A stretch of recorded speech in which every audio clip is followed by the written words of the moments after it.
తనకి దొరికిన వాళ్ళని కొండ చిలువ ఎలా అయితే పీల్చి పిప్పి చేస్తుందో అలా శివప్పని నేను చేస్తాను.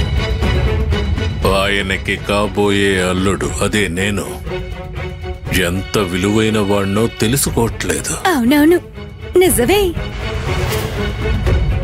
నాకు బ్రహ్మాండమైన సమాచారం దొరికింది. ఉమా, ఓ ఉమా,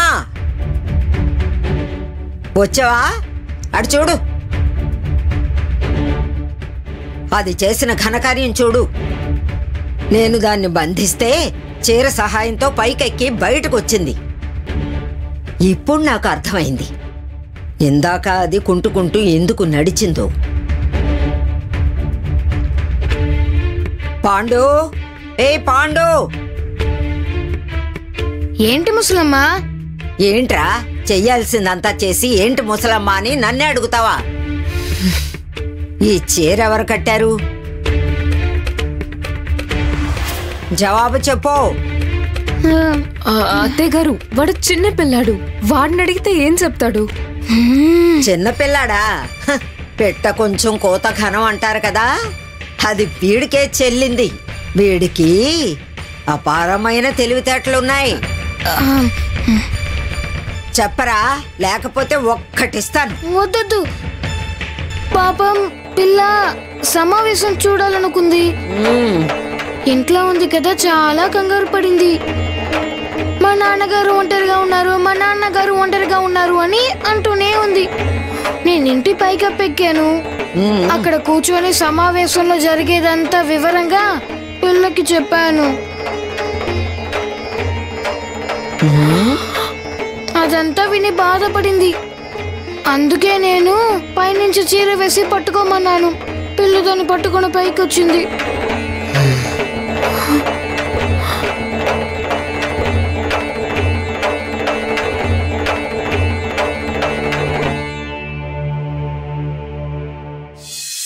అది ఏమండి, నేను చెప్పేదేంటంటే మీరు చాలా తెలివిగా పత్రాలని మార్చేశారు. అంటే 10 రూకల్ని 110 రూకలు చేశారు. దాంతోపాటు సక్కు పెళ్లి గురించి కూడా రాస్తే సరిపోయేది. అప్పుడు శివప్ప స్వయంగా వచ్చి తన కూతుర్ని పెళ్లి చేసుకోమని అడిగేవాడు. లేదు లేదు లేదు లేదు, మనం అలా చేయకూడదు. నువ్వే కదా నాకు గోపు శాస్త్రి మాటలు గుర్తు చేశావు. నేను రాక్షస వివాహం చేసుకోకూడదు. చూస్తూ ఉండు, నా కూతుర్ని పెళ్లి చేసుకోమని శివప్ప నా కాళ్ల మీద పడతాడు, ప్రాధేయపడతాడు, అడుక్కుంటాడు నా సఖుని పెళ్లి చేసుకోండి అని. సఖు కూడా పెళ్లి చేసుకోండి అంటుంది. మీరు గుడిని తెరిస్తే చాలు పెళ్లి చేసుకుంటాను అంటుంది. వస్తారు, వాళ్ళొస్తారు.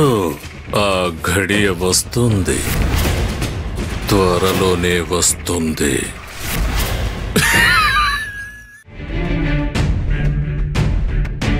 రా, కదలకుండా ఇక్కడ నిలబడు.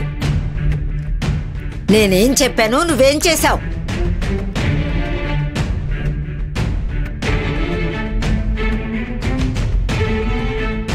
ఏంటిద్దరూ సైగలు చేసుకుంటున్నారు? కాళ్ళు చేతులు విరగ్గొట్టుకోవాలనుందా? ఎంత ధైర్యం ఉంటే పని చేస్తావు? చెప్పు సకు, ఎందుకు ఇలా చేశావు?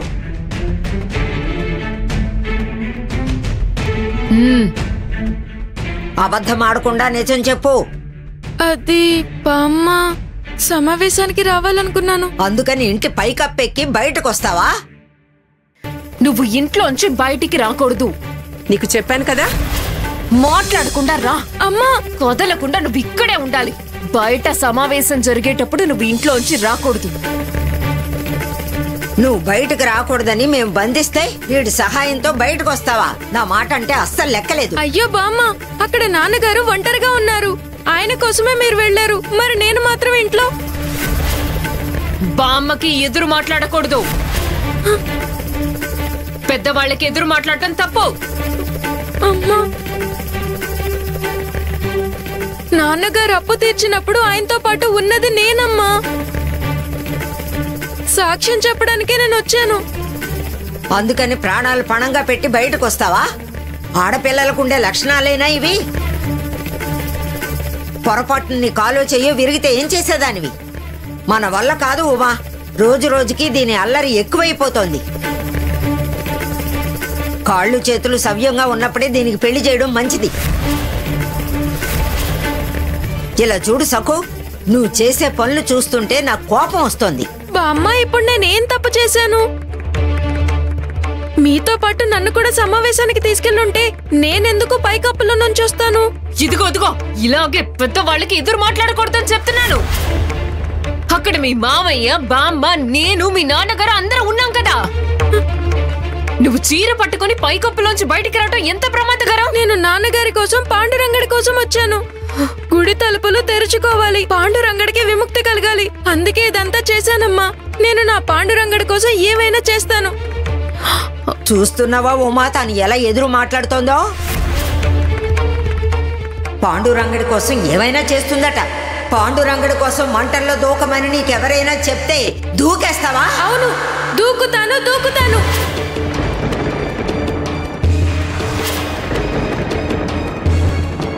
పాండురంగడి కోసం నేను మంటల్లో దూకుతాను.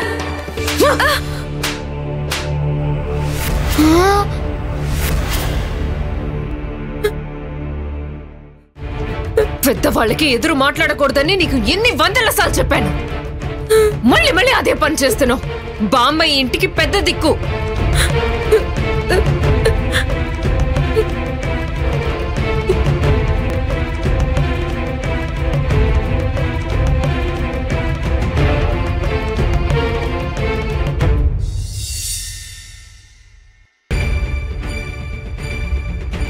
ఏమండి, భోజనానికి వస్తారా? వడ్డించేనా? పాయసం చేశాను. మన ఇంట్లో ఈరోజు ఏదైనా శుభకార్యం ఉందా? నీకసలు జ్ఞానం ఉందా లేదా? మన చుట్టూ ఉన్న పరిస్థితులు ఎలా ఉన్నాయి, నువ్వేం మాట్లాడుతున్నావు? నాకు ఆలోచించి తల పగిలిపోయేలా ఉంది. 110 రూపాయల అప్పుని ఉమా వాళ్ళు ఎలా తీరుస్తారు?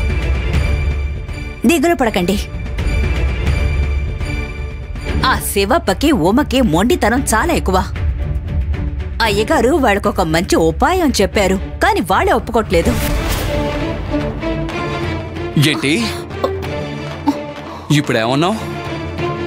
ఏంటా ఉపాయం? నాకు అర్థమయ్యేలా చెప్పు. అబే ఏం లేదు. అడిగిన దానికి జవాబు చెప్పు. ముందుకు తిరుగు.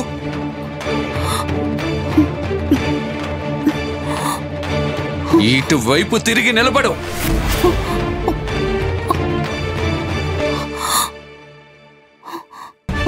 అయ్యగారు ఏ ఉపాయం చెప్తే ఉమ విననని మొండికేస్తోందో చెప్పు. అసలు ఇదంతా నీకెలా తెలుసు? 4 సార్లు తీపి పచ్చళ్ళ కోసం కబురు పంపితే మేము రావాల్సి వచ్చింది. సత్యభామ ద్వారా మీరు కబురు పంపారు. ఊరి ప్రజల సమక్షంలో ఉమా వాళ్ళ అత్తగారు చెప్పారు, అయ్యగారు నీ ద్వారా వాళ్ళకి సమాచారం ఇచ్చారని. అవును, నిజమే. గోదాక్క ఆవిడ అయ్యగారి రెండో భార్య. వాళ్ళ ఇంట్లో పేరంటానికి ఆవిడ నన్ను బొట్టు పెట్టి రమ్మన్నారు. అక్కడ కూర్చొని ఆవిడతో కబుర్లు చెప్తుంటే వాళ్ళు తీపి పచ్చళ్ళు కావాలన్నారు. వాళ్ళు పచ్చళ్ళు అడిగారని ఉమా వాళ్ళకి చెప్పాను. ఉమాకి పచ్చళ్ళు అమ్మితే డబ్బు వస్తుంది అని. నిజమే, అర్థమైంది. సరే, ఆ ఉపాయం ఏంటో నువ్వు ఇంకా చెప్పలేదు. ఉమా మొండి పట్టు పట్టిందన్నావు కదా. అబే ఏం లేదండి. నువ్వేదో దాస్తున్నావు. ఇందాక నువ్వు నాలుక కొరుక్కోవడం నేను చూశాను. మర్యాదగా నువ్వు నిజం చెప్పు. అది అయ్యగారు అప్పు మొత్తం మాఫీ చేస్తానన్నారు. ఏంటి?